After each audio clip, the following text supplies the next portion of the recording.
नमस्कार, स्वागत है आपका जी बिजनेस में। मैं हूं दीपक डोभाल और आप देख रहे हैं आपकी खबर आपका फायदा। कामकाजी लोगों में तनाव को लेकर एडीपी रिसर्च इंस्टीट्यूट की एक रिपोर्ट आई है जो अक्सर आती है, पीपल एट वर्क इस रिपोर्ट का नाम है। रिपोर्ट के मुताबिक भारत में तनाव से 76% कर्मचारियों की कार्य क्षमता यानी कि प्रोडक्टिविटी पर बुरा असर पड़ता है। तकरीबन 47% लोगों का कहना है कि तनाव से उनका मेंटल हेल्थ का जो सिस्टम है वो प्रभावित हो रहा है। ऐसे में आज हम प्रोफेशनल्स पर तनाव से पड़ने वाले दुष्प्रभावों पर बात करेंगे, समझेंगे कि ऑफिस में तनाव को कैसे कम किया जा सकता है और रिपोर्ट में जो मैनेजर या बॉस से जो मदद मिलनी चाहिए कर्मचारी को मेंटल हेल्थ के मामले में, उस पर क्या कुछ कहा गया है, खासतौर से करेंगे इस पर चर्चा। पहले ये रिपोर्ट देखिए, लौट रहे हैं खास मेहमानों के साथ।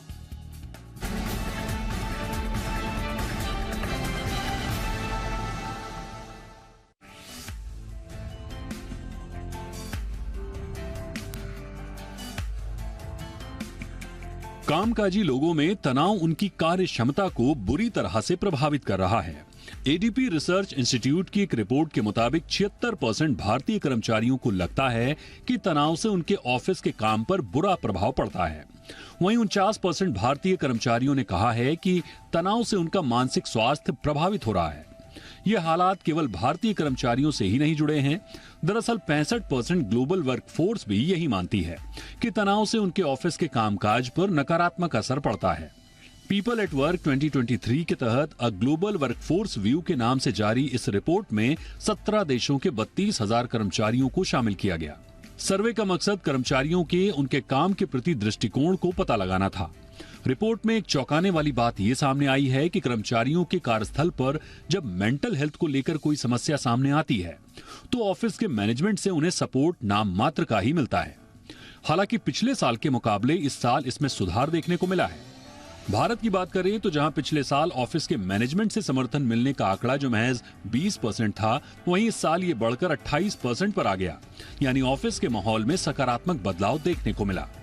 बात ग्लोबल वर्कफोर्स की करें तो 2022 में कर्मचारियों को मैनेजमेंट से केवल 30% सपोर्ट मिला था। वहीं इस आंकड़े में सुधार आया है। इस साल यह आंकड़ा बढ़कर 36% के लेवल पर आ गया है। यानी ऑफिस के मैनेजमेंट के व्यवहार में पिछले साल के मुकाबले कुछ नरमी आई है। रिसर्च इंस्टीट्यूट एडीपी की माने तो ऑफिस में लिबरल एटमॉस्फेयर का होना कर्मचारियों और मैनेजमेंट दोनों के लिए मायने रखता है।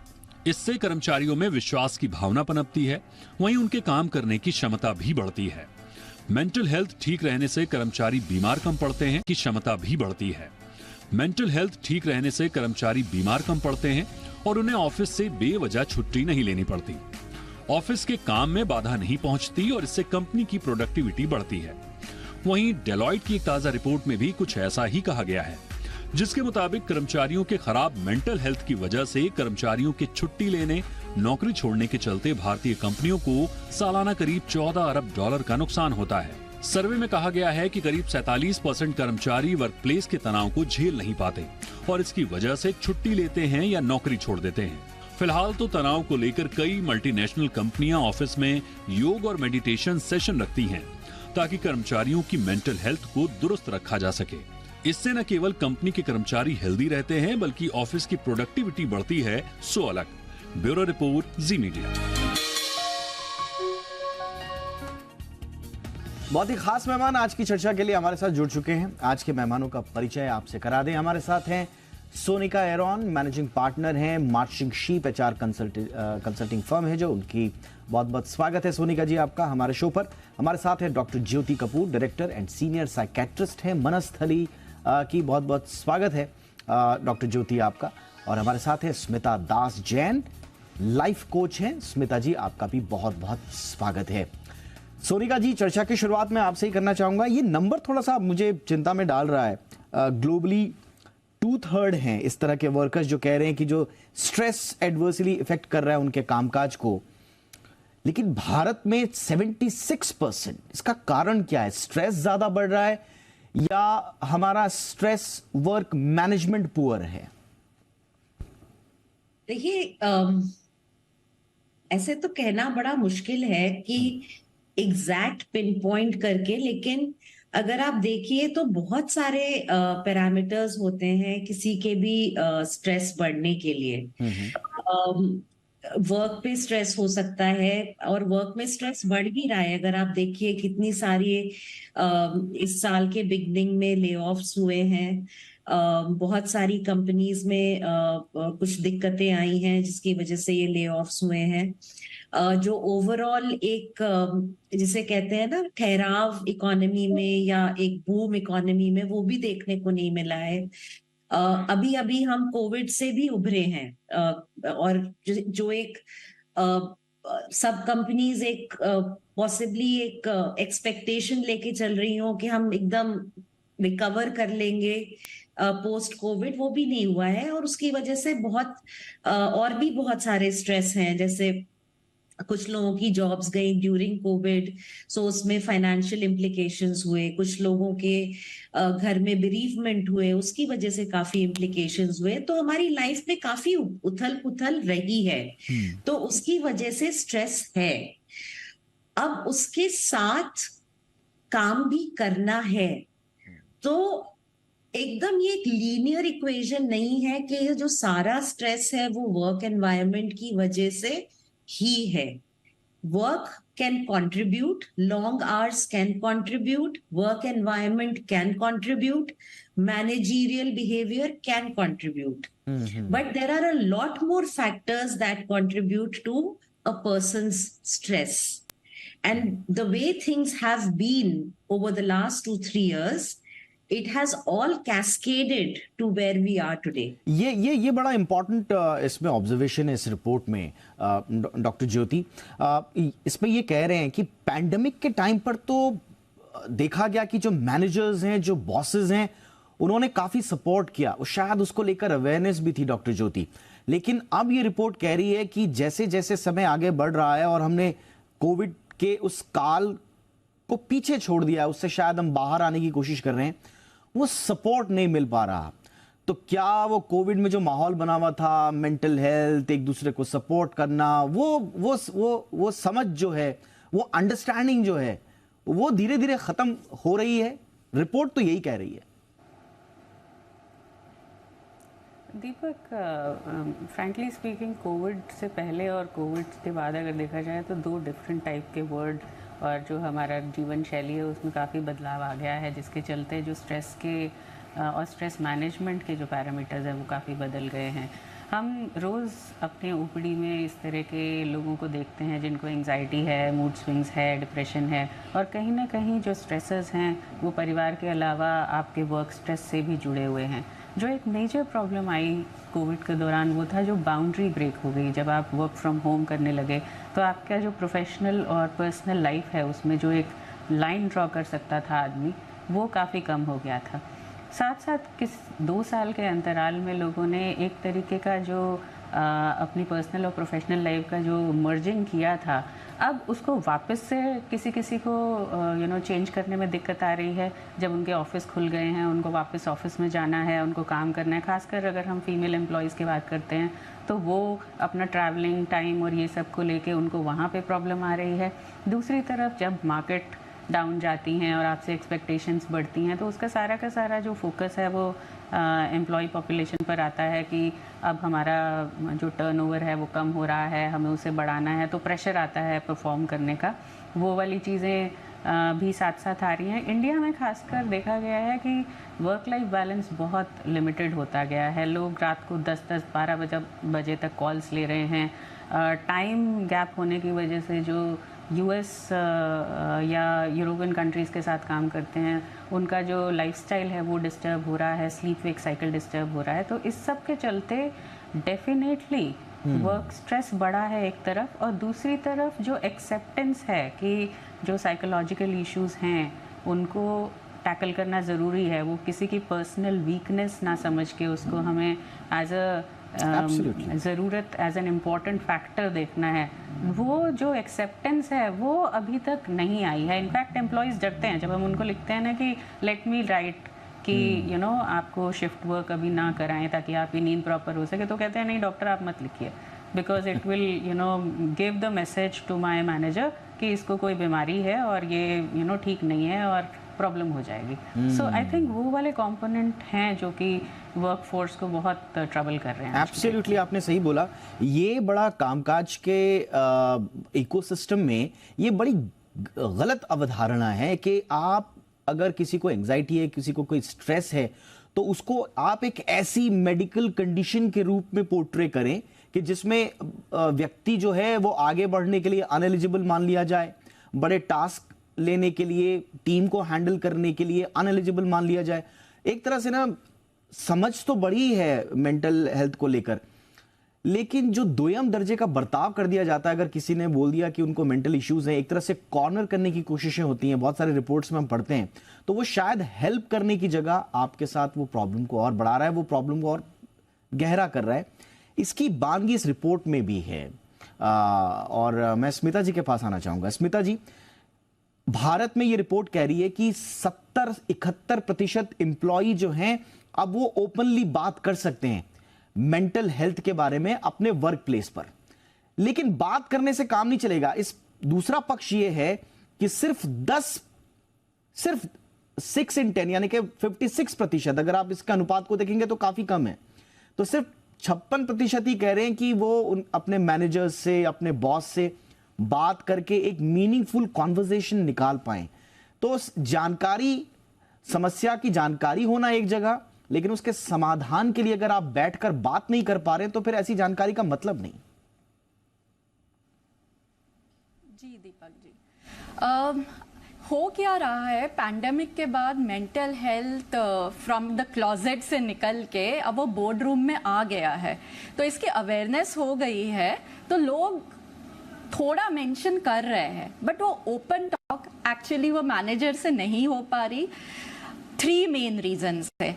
नंबर 1, जो आपका मैनेजर है वो भी ऑर्गेनाइजेशन के लिए एम्प्लॉय ही है, राइट? आपकी अपनी स्ट्रेस है, आपके मैनेजर पे और भी ज्यादा स्ट्रेस है, एंड वो मैनेजर को भी ये लगता है अपनी अनरियलिस्टिक डेडलाइंस मुझे फुलफिल करनी है। अगर मैं सॉरी स्मिता, मैं आपको रोक रहा हूं यहां पर, एक फैक्ट का करेक्शन मैं कर दूं।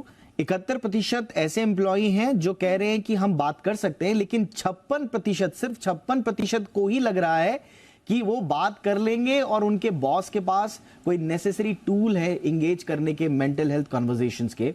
तो यानी कि 10 में से 6 लोग ये मान रहे हैं कि बात करने से कुछ नहीं होगा, उनके बॉस शायद इससे आगे समझ नहीं पाएंगे, सिर्फ बात ही करेंगे। तो ये थोड़ा सा फैक्ट करेक्ट करना था। मैं please continue Smita ji. Exactly, thank you Deepak ji. हाँ, तो मैं ये कह रही थी वही कि ठीक है, उन्होंने तो अपने मैनेजर से बात कर ली, आगे उसका क्या, वही मैनेजर को भी हेजिटेशन है कि आगे वो कहाँ ले जाए, बिकॉज ऑर्गेनाइजेशंस में वो एनेबलिंग एनवायरनमेंट ही नहीं है। Okay, now second reason, specially in India, हमारे एजुकेशन सिस्टम से ही, एंड वही अब कॉर्पोरेट वर्ल्ड में भी परवेसिव है, हम बहुत एम्फेसिस हार्ड स्किल्स को देते हैं। सो आपका एनालिसिस आनी चाहिए, you should be excellent at your work, और आपको शॉर्टेस्ट पॉसिबल टाइम में जल्दी जल्दी डिलीवरी करना चाहिए। जो सॉफ्ट स्किल पे एम्फेसिस है, okay, that emotional bonding, that communication, that training for speaking to employees and taking their problems elsewhere, इसमें कोई अभी भी हम लोग एम्फेसिस नहीं दे रहे हैं। तो ठीक है, एज एन एम्प्लॉय मैंने मैनेजर को बोल दिया, बट मैनेजर को भी नॉलेज नहीं है मैं उसका करूं क्या, तो वो बात वहीं रुक जाती है, उसके बाद वो बढ़ती नहीं है। और थर्ड, एक toxic work environment. We are in a always all culture. हम अगर मैनेजर से पूछेंगे ठीक है ये डिलीवरेबल देना है, कब चाहिए आपको, हमेशा आंसर फटाफट आएगा, येस्टरडे और एसएप। ये जागन्स के बीच में प्रोडक्टिविटी के चक्रव्यूह में हम फंस गए हैं, बहुत सारा इसके लिए स्ट्रेस आ गया है। तो अपने आप अनरियलिस्टिक एक्सपेक्टेशंस, डेडलाइन है तो ठीक है, मैंने अपना प्रॉब्लम रखा कि बहुत सारा काम है, टाइम कम है, मैं स्ट्रेस में हूं, लेकिन मैनेजर भी हेल्पलेस है क्योंकि वो कल्चर ही यही है। तो जब तक टॉक्सिसिटी रहेगी, ये आपने बहुत इंपॉर्टेंट बात बोली। और अगर आप मोटा मोटा देखें ना, तो अगर आपको, हमारे दर्शकों में से किसी को अगर बाहर के कंपनीज के साथ काम करने का मौका मिला होगा, तो एक बड़ा डिफरेंस, बड़ा फर्क नजर आता है।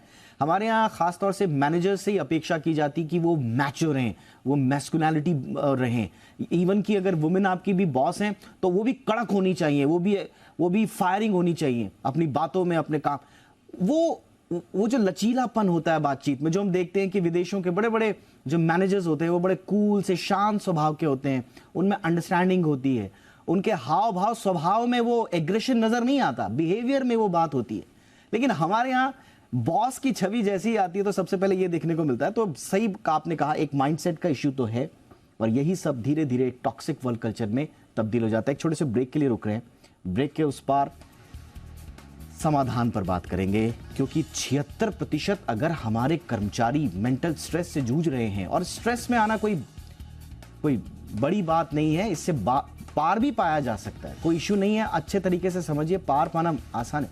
लेकिन अगर स्थिति ये हो कि बाहर निकलने का स्ट्रेस से रास्ता ही ना हो, तो फिर सिचुएशन थोड़ा गंभीर हो जाती है।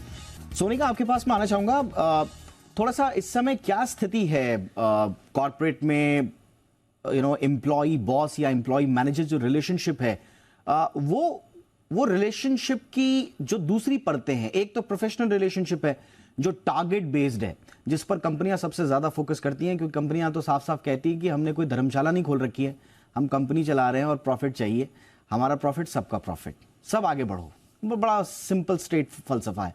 लेकिन अब पूरी दुनिया में जो रिलेशनशिप है उसकी दूसरी परतों पे भी बातचीत हो रही है, उसमें एक दूसरे की बातों को समझना, एक इमोशनल कनेक्ट की भी बात हो रही है। तो क्या इंडिया में वो कल्चर अभी डेवलप हो पा रहा है कि हम प्रॉफिट बेस्ड रिलेशनशिप से थोड़ा सा रिलेशनशिप बेस्ड रिलेशनशिप की तरफ जा रहे हैं? देखिए, ये दोनों चीजें ना म्यूचुअली एक्सक्लूसिव नहीं है।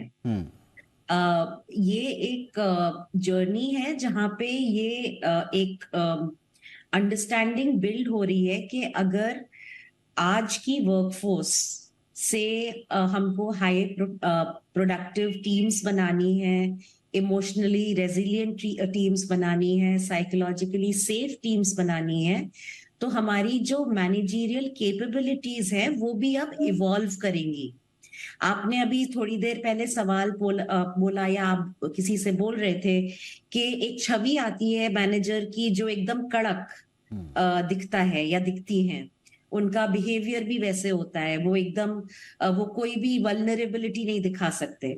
लेकिन आज की डेट में जब हम मैं जैसे अपनी एचआर कंसल्टिंग में या अपने क्लाइंट से बात करती हूँ, जब हम मैनेजरियल कैपेबिलिटी की बात करते हैं तो हम बात करते हैं एक ऐसे मैनेजर की जो अपने टीम का एलाय बने, उनके सक्सेस जर्नी में उनका पार्टनर बने, उनको समझे, उनके करियर एस्पिरेशंस को समझे, उनके लर्निंग और डेवलपमेंट स्टाइल को समझे और उनको उस तरह का एक्सपोजर दे सके।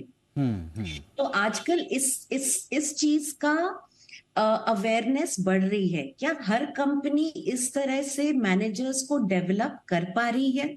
अब आपने ये भी बोला कि देखिए, एंड ऑफ द डे कोई धर्मशाला नहीं चल रही है, प्रॉफिटेबिलिटी भी ड्राइव करनी है, बजटरी कंस्ट्रेंट्स भी हैं, तो डेवलपमेंट के लिए बजट्स भी चाहिए होते हैं। तो जितने ज्यादा मैनेजर्स होंगे उतने ज्यादा टाइम लगेगा इस कैपेबिलिटी को बिल्ड करने में।